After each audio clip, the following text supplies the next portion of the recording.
Welcome to the Learning Can't Wait podcast, a Full Mind production. At Full Mind, our vision is to ensure every child has access to an exceptional education. Each episode, we will be joined by pathfinders within and around the education space who are bringing about transformational change on behalf of deserving students. I am your host, Haley Spierbauer. Welcome back, everybody, to the Learning Can't Wait podcast. I am so excited to have today's guest on for a host of reasons. One, because the work that they are doing with their colleagues in the state of Utah has led it to become the first and foremost in the space of this particular topic. But two, because you'll hear it in a second, but this is a former radio host. So when you hear him speak, you know he knows what he's doing. So without further ado, I'd love to introduce you to Matthew Winters, the Artificial Intelligence Education Specialist for the Utah State Board of Education. Matt, welcome. Thanks so much. I feel like I should put my radio NPR voice on for you. I've talked to other radio DJs. We all wake up with nightmares saying our call letters for the radio station in our sleep. So still 20 years later, I still do that. You know what? Radio teaches you a lot about how to fill space and time, but I don't think you're going to have any difficulty doing that because the topic we're talking about today is the passion and love you have for emergent technologies and bringing it to Utah. So let's jump right in and have you tell everybody, how did you get from radio DJ to here, but also how did you become the personal and professional version of yourself? Yeah, I have a weird story. I was telling a friend about my journey, and she kind of just looked at me like I was an insane person. So I actually almost dropped out from high school. I was unchallenged, and I did not really love what I was doing. And I had a teacher who kind of saved me. She handed me a bunch of books and said, "You should read these." Probably books that she shouldn't have handed me, but they were books that I really loved. And after about 6 months of working with this teacher, I went, I think I want to do what she does. And so I immediately started working towards being a teacher. I took a side route to possibly be a college professor. So my first master's is and I love saying this because we're going to talk about AI today, and everyone's always like, "Oh, Matt, you have such a wonderful background in AI." I'm like, actually, my background, my first master's is in Irish literature, specifically the author James Joyce. Wow. So I got that and then immediately jumped in like a glutton for punishment to a second master's in education. And then started working in statewide ed about 5 years ago, working with our ISTE affiliate conference called USET. I was the president of that for 2 years, but then also worked in statewide ed for Utah Education Network. This role came open about a year and a half ago, and I applied not thinking I would get it, and just went in there, and I found out afterwards that I was the only person in the that said anything negative about AI and was really forward thinking. And so I started. They hired me, and I've been working on this project ever since. It's been great. What did you say that was negative? Well, I was in the middle of a book at that point called Four Battlegrounds. It's written by a former military general, and it's discussing the kind of the international political implications of AI between especially China and the United States. And I was thinking about, specifically like how do we get more people into higher ed and prepare them to be prepared for higher or for using AI and also building AI. And there's a lot of conversation about that. And I brought that up and said, I don't think we're preparing people right now. I don't think that system's in place. And so apparently that was part of it. Was wow, he has some cautions in place, which is good. You know, I'm always very skeptical when I talk to folks that don't have critical opinions of AI. Yeah. At this point, I feel as if, first of all, this is an emergent technology, but it's in some sense, it's not really. Like there has been underground and siloed work happening with machine learning and artificial intelligence for a very long time. But we're seeing it enacted in the public space and in education more recently within the past few years. So at this point, we should have a good sense that there are pros and there are lots of great applications and ways to make our lives better and easier and more efficient. But also, skepticism is healthy. Mhm. Absolutely.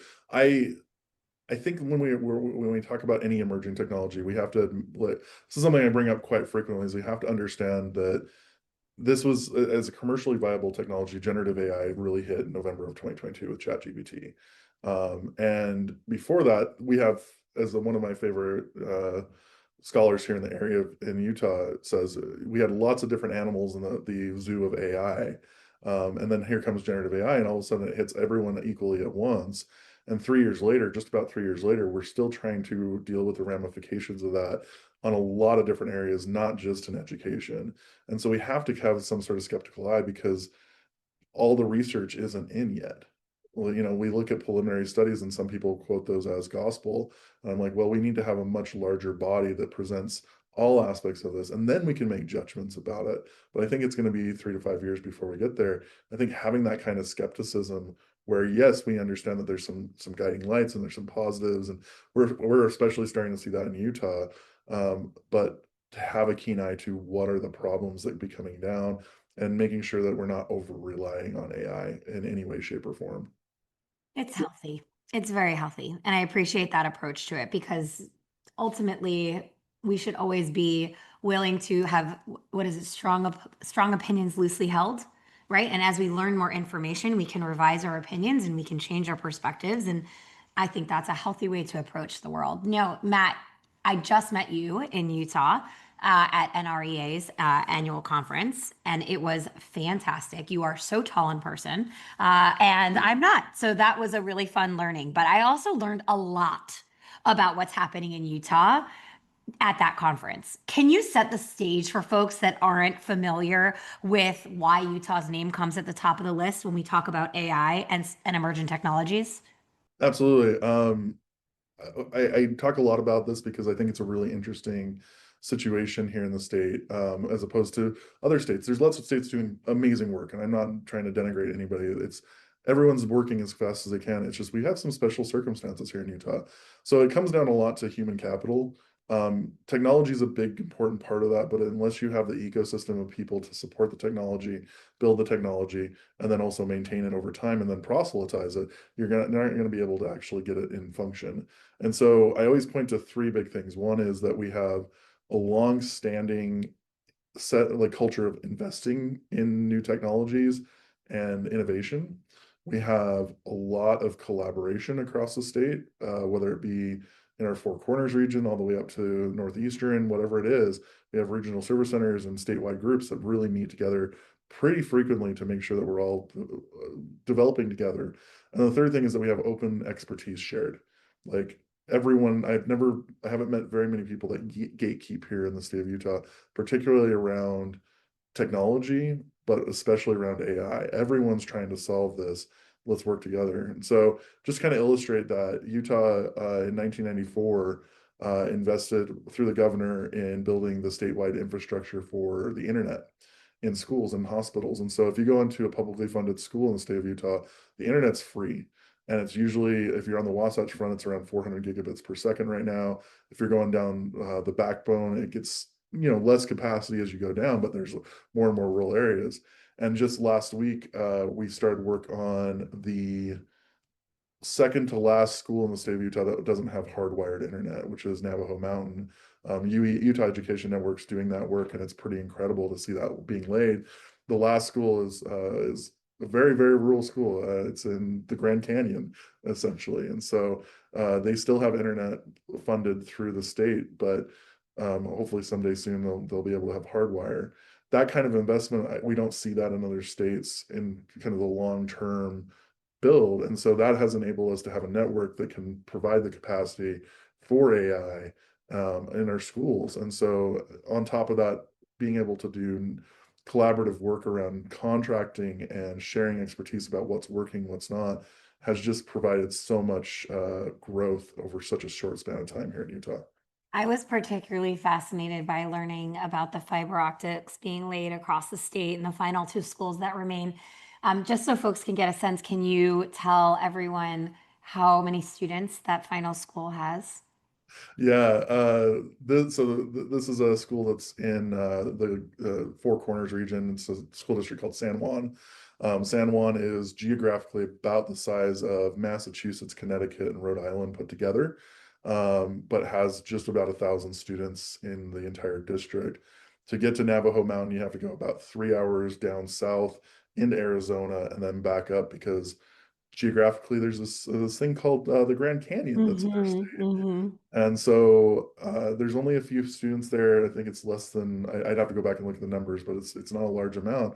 The goal is that if they're a student in the state of Utah, they should have internet access to provide them the learning that they need, whether it be in person at the school or through IVC or distance education courses. And I think because Utah is such a geographically large state with populations that live in these very kind of isolated regions, we want to make sure that those students are prepared for the future and able to go to the careers that they want to have. And if we don't provide that internet, if we don't provide that hardwire, and then also the personnel to maintain that and the teachers to run the courses for them, we're not going to be able to do that into the future. Yeah, So whole absolutely. ecosystem. Yeah, and I also learned from one of your colleagues that, Utah has been at the forefront of laying the roads and rails even before the shiny title of being the country's first state in AI, which I mean you don't give yourself, but I think a lot of people are giving Utah that moniker, that title. Let's talk a little bit about what your job actually entails. Now you're there, you got the job because you were the only one critical, which we said is good. We want that healthy skepticism. What does the job entail, and what are you most proud of right now that you've accomplished thus far in the few years you've been in the position? Yeah, as written, the job is basically three parts. So one, I'm supposed to work with legislative stakeholders and support um, any of our legislators or other groups that are working on policy and law. We're lucky in the state of Utah to have the first of its kind office called the Office of AI Policy. You can check out their work at ai.utah.gov. They are super helpful, and I've been working a ton with them to develop code and law around. We spent a lot on mental health chatbots last year. This year, they're focusing on deepfakes and provenance and character chatbots. And we're really trying to lead the way on here. We're seeing the problems as they happen in real time. Let's develop those. So that's one third.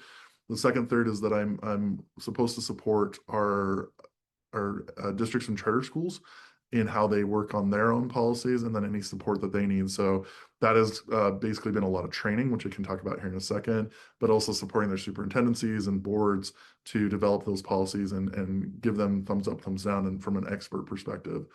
And the third area is internal professional development for the State Board of Education. So I go out and work with our teams here, give them support in how to understand AI and whether or not they're hitting a misconception. So that's the job as written. I've taken it to some really unique places because we're doing some really unique work here in Utah. One of the most important, there's two big projects I want to speak to. One of the biggest ones is we recognized coming in, we did a series of AI summits and we asked for feedback from our community. What do you need? And one of the biggest things was ongoing professional development to support teachers so they can go through this transition and come up with good ideas. And so, thanks to a generous grant from Intermountain Healthcare that my colleague Sarah Young was able to grab and bring into the agency, we were able to fund professional development for teachers over the last 6 months. Now, the grant, as written, was hopefully going to get 1,500 teachers to come out and do training with us for an hour across the state of Utah. That was the lofty goal. We are currently hovering around 6,000 teachers that have gone through the training since April. Wow. And we just opened up the course because we have some more funding to be asynchronous. So teachers can get it if they just want to take the course anywhere in the state. We're paying them out at the end of that for a lesson plan that they write in their content area and grade level that either uses AI with students or teaches about AI with students. And we're going to be posting those lesson plans hopefully starting next week, which is the end of October into the early November, for anyone to read and use across the globe. So the hope is that we can't find a repository of stuff like that. Nobody really has that yet. We're going to have the first 2,000 to share with the globe. So that'll be coming out very soon in batches. The other project that we're very excited about is we're a big Portrait of a Graduate State. Uh, Mm. And if you're not familiar with Portrait Graduate, it's an aspirational document that are the knowledge, skills, and dispositions that a high school students would have when they leave high school. And so we've been doing this. I worked on that when I was a classroom educator and loved the process. I got to work with some great experts on that. And when I came into this role, I went, we need to have that for AI. So just this week, we published a portrait of an AI-infused student and a portrait of an AI-infused educator. The goal being is to show the knowledge, skills, and dispositions that a student or a teacher should have while using AI. Anything from common skills that we always want, like creativity and critical thinking, to more specialized skills like prompt engineering and data privacy are all outlined on there. The work was done in conjunction with a group of higher ed, K-12, special education, agency, governance, students, teachers, the whole nine yards to really get this into a place where we think we have everything. And so those are all published on schools.utah.gov under artificial intelligence. And I'm sure we'll put them in the show notes, that sort of thing. But it's very exciting to see the work moving this quickly and being able to not only do boots on the ground work, supporting teachers and leaders and our school. I've done meetings over the last 8 weeks with superintendents, school boards, school leaders, parents, students, and teachers, training them all up across the state. I mean, it's a big push, but it's been really helpful to see the work going. But then also on the other side, build these documents that can help frame out the work for years to come. I just got back from Ed Tech Week, and one of the big conversations that came up in multiple panels I listened to was around chatbots and AI girlfriends and boyfriends, and how there was some new research put out that one fifth of students either themselves have an AI girlfriend or boyfriend or know someone who does. And that number was really alarming to folks that, first of all, didn't even know these existed. Mhm. And second of all, to other folks who are wondering about if this is where we are today, what happens in the future. So I'm just wondering, given your purview, if you are having conversations around this new research and how that information looks as you work with students to understand, ethical consumption of artificial intelligence. Such a good question. There's two parts that I think are really important. So I want to focus on the K-12 side, and then there's this very important differentiation. There's the in-school work that we can do and provide that work, but then there's also the consumers, including our students who are going home and they have different protocols and safety procedures at home than they do at school. And so I want to start with K-12, which is chatbots are very interesting, but when you add a constitution to them through certain products, you can actually really corral them and add a lot of guardrails to them. One of my favorite examples of this is I work a lot again with adult learners, specifically teachers, and I have a chatbot that I've constitutionalized where it only will answer questions about semicolons. That's it. And I'll often hand it off to teachers and I'll say, okay, ask it whatever you want. And within minutes, they're like super angry. It's not giving me anything. Then I'll say, ask it a question about semicolons. And it will spout off all the things that they want to. And so it's a matter of understanding and having the appropriate tools and guardrails in the classroom and knowing that you can have those guardrails at the micro level in the classroom, but also at the macro level at the district or charter network. And so I think understanding that and getting that information out is a large part of my role and showing teachers how to do that, but then also enabling Utah educators and districts with the tools that do that kind of work. So one of the things that we're really proud of here in the state of Utah is we were the first state to provide consortium pricing for AI tools so that districts and charter schools could get tools very cheaply into classrooms, but they had data privacy assured, or at least the floor of data privacy assured. And then on top of that, there was training provided for them. And so we've had mass adoption across the state because of that. And it's been really interesting to see how quickly teachers are starting to go, oh, I can corral my students on what they want to do in my classroom with this product. Now, that doesn't account for the other side, though. When our students go home and they're on a non-school laptop or a non-school cell phone, whatever device they're working on, that offers a whole another plethora of challenges that may or may not be in the purview of the district. It's more in the purview of the parent and possibly law. And so that's where I get really excited about working with the Office of AI Policy here in the state of Utah, because their lens is not K-12, it's consumer rights and Right. consumer protection. And so that's why I'm so always, whenever I talk about the work here in Utah, I always make sure that people know about that, because they're working on that particular issue that you brought up of these character chatbots and the dangers of them, and how some students don't know that they're not just a computer that's going to give them back the kind of the problematic information that they want. And so having some protections around that at the state level from a consumer protection standpoint is really, really important. And so that's why when we talk about K-12 and we talk about AI, it's much larger ecosystem than just what we see in the classroom. And we have to have larger conversations and have larger communities that we work with. And so just before this recording, I was on a call with higher ed stakeholders and business stakeholders talking through some of our ideas, and sharing what we did with Portrait of an AI-infused learner and teacher. And I think that's a really important standpoint, is look for larger partnerships and share that expertise that you have openly. Speaking of sharing that expertise openly, you're about to host the 2025 Utah AI Summit coming up in the state, and the title of it is Pro Human Leadership in the Age of AI. What does pro human leadership in the age of AI mean? That's been something that I have to go to the organizers on that. That's the Office of AI Policy for a big one on that. But one of the things that we've all taken as a standpoint here in the state of Utah, whether it be myself at the Utah State Board of Education and like the groups that I work with internally, but also University of Utah, UVU, Utah Valley University, Office of AI Policy, is we want to keep humans in the loop. So Mm, able to have human decision makers, have them being able to speak to what the processes that AI is doing, and making sure that the AI isn't just off doing the work for us or completely invisible to us, which is a possibility with a lot of agentic AI. We want right. to make sure that that actually the leadership, the expertise, and then also the final check goes through a human being. And that's something that we encourage our teachers and our students and our leaders to go through here in the state of Utah, is don't just publish what you grab on an AI, because it may be inaccurate, it may have problems, but then on top of that, you're the expert in the room, you're the human. Make sure that you keep that human in the loop and you work it through.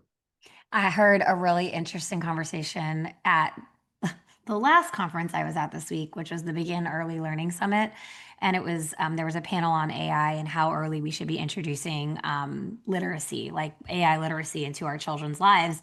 And the argument was that it should be early, but it was a really cute conversation that they like were quoting that you could say with your child. So it's like you talk to Alexa, and then Alexa says something funky that you aren't sure if it's right or wrong. Like you model for even your 2 year old, your 3 year old, like, huh, I didn't know if that's true. I wonder where Alexa got that information from. And I was like, oh, I could totally do that. My kids use Alexa to ask everything of that computer. Because I think it's hard for folks to conceptualize at the earliest ages. How are we preparing our kids? I do a lot of like prompt engineering with my kids as I talk about their day. So they are getting models for that. But are they getting models for the healthy skepticism of looking at sources that are provided, and again making sure you're top reviewing content that a generative tool puts out? But I thought it was a really cute example of how you do that with little kids, but also really powerful of teaching kids to question authority, question Alexa, question the computer. Yeah, you're asking a couple of really big questions in there. The foremost one is how young should we do this? Mm, And I think there's what you just pointed to is really important here, is there's a big difference between handing an AI over to a student just saying go. right. This is modeling and working with the student to understand this. Going back as far as the last 20 years and thinking about like one-to-one initiatives or whiteboard initiatives and things like that, we really need to think about purposeful use of artificial intelligence and purposeful use of ed tech. And so in the case of like younger learners, modeling is a great way to do that. Let's talk about, hey, let's ask the AI a question Right. as a group, and then let's explore it and make sure that the question is accurate. Does that seem wrong? Those sorts of things can be incredibly useful, and not in a way, and not pushing us towards every student has their own AI and they're just out asking whatever they want with it. I think that's really, really important. Um, yeah. No, it is. And it's funny because you could see non-educators in my, I could see non-educators in my life grappling with this question. Mhm. They know what's coming down the way, but they're not having the conversations, Matt, like you and I are having all the time. They're not sitting in the conference centers like we are sitting in the conference centers. I'm constantly trying to learn about this topic, and non-educators in other sectors aren't, and so they're grappling with it. I got a text a couple days ago from a friend, hi Dr. Joe, and she was working with her child on math, and she was struggling, and she said, Haley, is it okay? I put it into ChatGPT and I asked it with different numbers to teach me how to solve the question. Did I cheat? Did I teach my kid to cheat? I was like, actually, no, that's brilliant. That's a brilliant use of AI. Like you are asking for process, not answer. You didn't ask it to solve your kid's question. You asked it to teach you. Like you modeled beautifully for your child. So I do think like more questions are going to continue to come from the non-education sector about introducing it early with their kids in a productive manner. Yeah. And I think that goes to a couple other points too that are really important is that a lot of people went and tried ChatGPT or specifically, but also other AI tools in early 2023 when they were still incredibly faulty, Yes, big issues, and they held on to that perception of what that tool is, and they haven't come back or tried to use it again. And so we're working with sometimes people who their perception is 2, 3 years old, and the right. tools have accelerated so rapidly even in just the last like 6 weeks, I go and look at like updates from different companies. I go, Mm, oh wow, I really need to up my usage in certain ways. yes, And so that's one part of this is that yes, we're not seeing the expertise, but in the same way, in the same levels. And so making sure that people go out and try these tools and see different ways to use them can be really, really influential. And that's something that I encourage our teachers, especially if they form that first opinion. Hey, maybe it's time to go back and try that out again and see sure. if that works now. You kind of got to my last question already, but maybe that's not your most singularly important piece of advice, Matt. I'm wondering what advice would you give a teacher who hasn't yet tried to integrate AI in their in their professional life or in their classroom? What advice would you give them? That's a really, really good question, Haley. There's a couple things that come to mind immediately. And one is like, don't fight your first perception, like go and try new things out. But I would also, one of the things that I always think about with AI, is, especially generative AI, is that it's a fundamental technology. And my friend Emma Moss here in Utah, she works at a district called Cannon School District. She always points to electricity. You don't really value electricity until it's not there. And AI only, or sorry, electricity only gets really cool when you plug something into it, whether it be a laptop or a light bulb or whatever it might be. When we talk about AI, it only gets really interesting when a human gets put into it and having a human really ask the questions and build the prompts and things through. And it's an inherently creative technology, and it's got limits, but they're hard to find. And Mm, if you hit those limits, that's great. Now you know what you can't do, just like you know what you can't do with paint and things like that. So having that spark of creativity is really important. And one of the things that I jokingly do this here in Utah with trainings all the time, but I often go into trainings and I say I have really deep concerns about the upcoming generation. I don't think enough of them are dying of dysentery on the Oregon Trail. And then I show teachers how to craft an Oregon Trail style game based on their local history in just a couple of minutes, either through a couple different tools.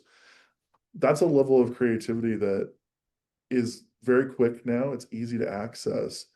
Um, and it opens up so many possibilities for teachers, but then also for student projects. And that's just one example of how we can integrate this in new ways. And I think that's where I would encourage teachers is don't view this as a productivity tool only. Yes, it can help you with your emails, but really start to think, what have I always wanted to do in my classroom that I've not been able to do because of the limitations on time and effort that I have in my job. And if you're able to go, oh, I really want to create a video game, well, now you can. If you want to create, unique graphics, you can. It's a matter of being that taking that extra step in creativity. And I encourage all educators, parents, leaders to really take that extra step and see how it can be not a cheating machine, but actually a creativity machine to help support you. Ooh, I think you just gave me the title for this episode. Yeah. Matt, it is such a pleasure talking to you again. I'm really grateful that you took the time to join me here on this podcast. Thank you so much. Yeah, always. And happy to reach out. My email is matt.winters@schools.utah.gov. If anybody listening wants to collaborate, feel free to reach out. And thank you to everybody who tuned in today. Thanks for listening to the Learning Can't Wait podcast. If you like what you heard, please rate, review, and share this episode. Be the first to know when we have a new episode by subscribing wherever you listen to podcasts. If you'd like to be a guest on the show or have a suggestion for an episode, email us at podcast@fullmindlearning.com.